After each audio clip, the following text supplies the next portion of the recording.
Hello नमस्कार मेरो सम्पूर्ण साथीहरुमा यो मेरो सानो मिनी भ्लग तपाईहरुमाथि आज देखाउन गइरहेको छु। धेरै दिन बादमा आज मैले यो भ्लगहरु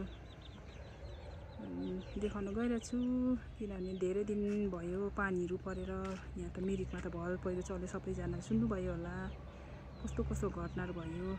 आज चाहिँ अलिक राम्रो दिन भइरहेछ त्यही भएर आज म भिडियो गरेर राखेको छु तपाईहरुमाथि। यो सानो मेरो मिनी भ्लगलाई तपाईले हेरिदिनुहुन्छ र साथ सपोर्ट गरेर लाइक कमेन्ट गरिदिनुहुन्छ भनेर आशा राखेको छु साथीहरु।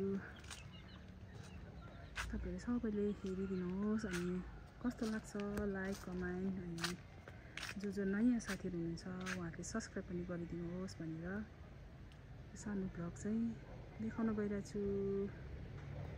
जस्तै आज चाहिँ यस्तो राम्रो भइरहेछ दिन।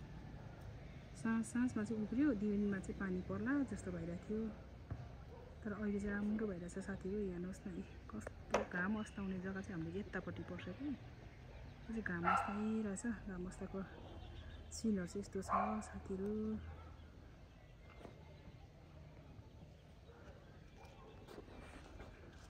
अब चाहिँ फेरि यताको सिनहरु हेर्नु न।